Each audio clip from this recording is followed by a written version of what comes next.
Hello again, everyone. This time I have a legend story for you. Legend stories are historical and believed to be true, but very often there is not enough of proof or evidence to show that this incident actually took place. So what is the kind of evidence that we would need to actually believe that this was a true story? We would need something in writing, either by way of a scroll or a book, whatever was most common in that time.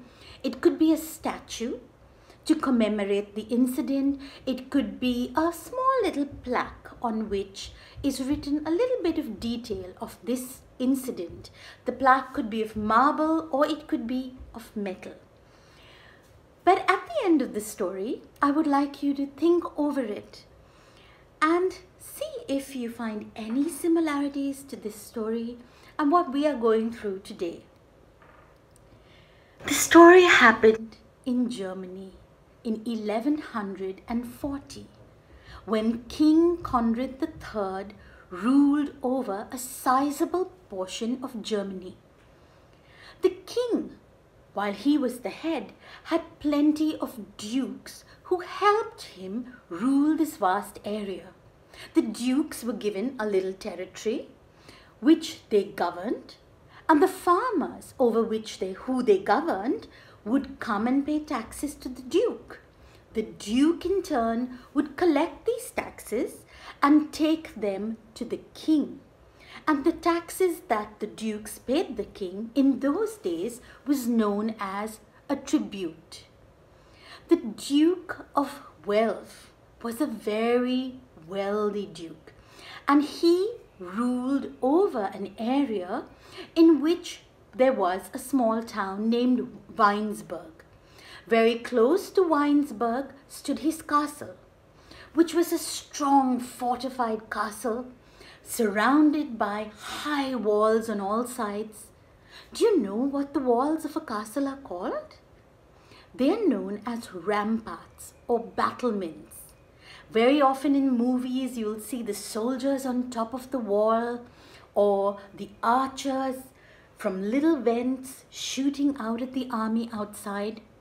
Within the walls, the castle is like a little town. The Duke lives there with his family, along with his advisors, along with his army, along with servants, and with all their families. So it's like a tiny little township. The castle would have its own bakery, its own laundry. The cooks would be cooking in a massive kitchen. It was a little self-contained unit, and the walls, of course, protected them from everything outside. So the Duke of Welf one day took his bag full of tribute and went to King Conrad's castle. Now his tribute bag would have been quite huge because he was a wealthy duke and the area over which he ruled was very, very successful. And he went to the castle, and as was customary at that time, he bowed down low to the king and to the queen. And as he did so with a sweeping, elaborate gesture, his fingers accidentally brushed the shoe of the queen. Now King Conrad took this as a great insult. Nobody dares to touch any part of the queen, and how dare the Duke of Welf touch his queen? So he scolded the Duke of Welf very, very unkindly in front of all of his men. And the Duke of Welf was really surprised because it was a mistake. And so he apologized to the king and he apologized to the queen. But this wasn't enough for King Conrad. And so when he didn't stop scolding him, the Duke of Welf picked up the bag of tribute that he had brought to give to King Conrad. And he said, "From this moment onwards, Your Royal Highness, you will not be receiving any more tribute from me or from my territories." And indicating to all his people to follow him, he marched out of the castle. Now King Conrad, of course, was a very, very proud man. And there was no way he was going to take this insult from the Duke lying down. And so he called his army generals and he gave them an order. Tomorrow at sunrise, you march to Weinsberg and you are going to lay siege to the castle of the Duke of Welf. And so the army got ready. The Duke of Welf, meanwhile, went back home and had a conversation with his wife, Duchess Uta, and told her what had happened. Even she felt that the king was being a little unreasonable. But none of them expected that the next morning their castle would be under siege. What does it mean to be under siege? It means you cannot leave the castle, because whoever does will be attacked, will be captured by the army outside. Duke of Welf, seeing this, wasn't very worried. He was a wealthy duke. He had enough of stores of gold and silver in his treasury. They had enough and plenty of food and grain and water to keep the entire castle and all its people very safe. Plus, he had secret tunnels that were dug deep underground and went into the town of Weinsberg, from where they could get supplies whenever they needed, and they could send messengers to the rivals of the king, hoping that they would bring their armies and help support the Duke of Welf and his castle. So the king stood outside with his army and he sent a messenger to the Duke, and the message read, "I demand that you surrender immediately. The women and children of the castle will be set free, but the men will die." Of course, the Duke of Welf, reading this, he laughed and he said, "This is crazy. This king is crazy. There's no way that I am going to give in to his demands." And so he sent the messenger back and he said, "Don't worry, tell your king that we are fine in the castle. He can lay siege to us for as long as he wants." Many months passed and the castle was surrounded by the army on all sides. They didn't know that from inside the Duke of Welf was sending messengers and couriers who would take things out from the castle and bring things back from the town of Weinsberg. The children of the castle couldn't leave it at all. They were stuck within the ramparts. But they were also very happy. They played, they read books, they told stories to one another.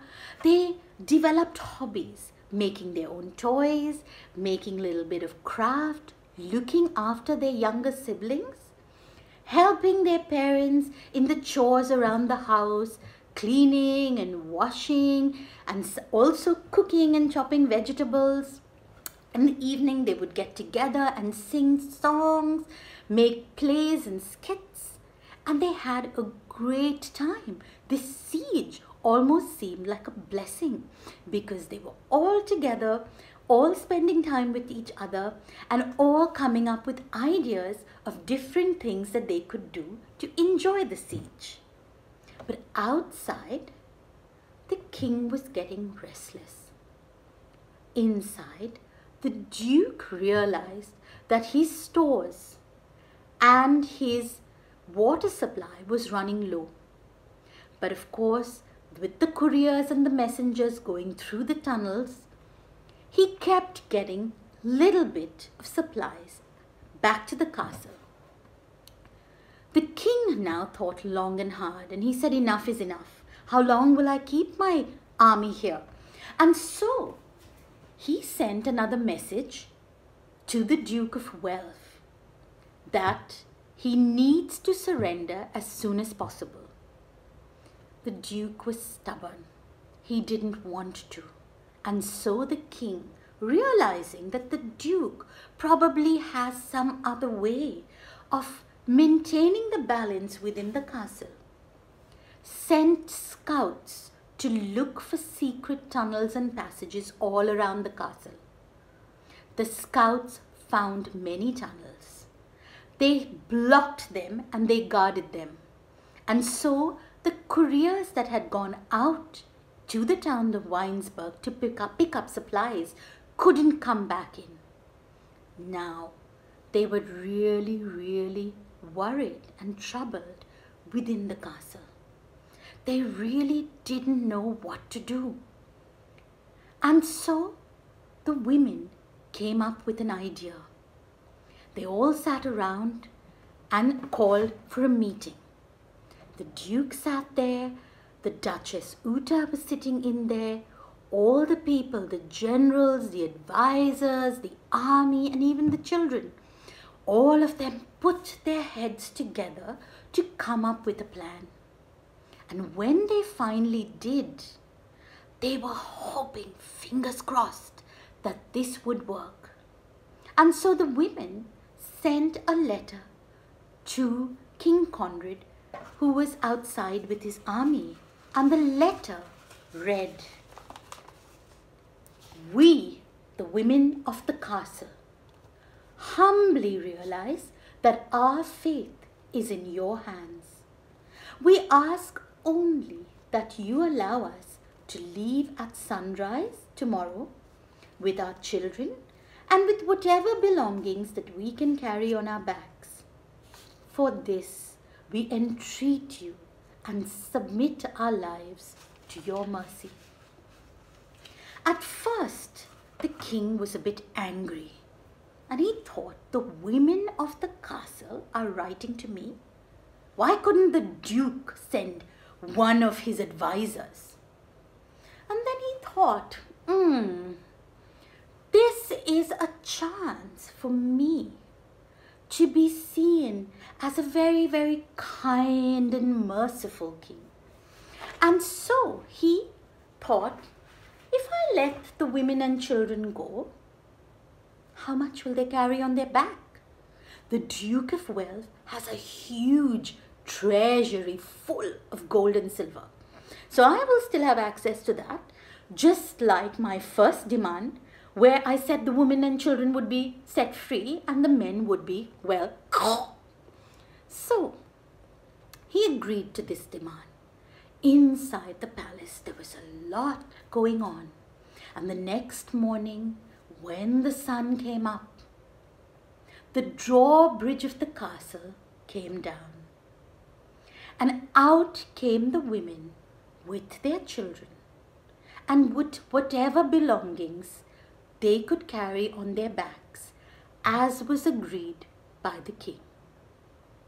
The soldiers, the king's advisors, the king, all stood on the other side of the drawbridge, waiting for the women to come out. But what they saw were women with very strange gait. Now, the gait of a person is the way that they walk. And their gait was very strange. They were struggling, it was labored. They seemed to be carrying heavy belongings on their back. And the king thought, how much are they carrying out of the castle? But as they walked across the drawbridge and they drew closer to where the king was, the king burst out laughing.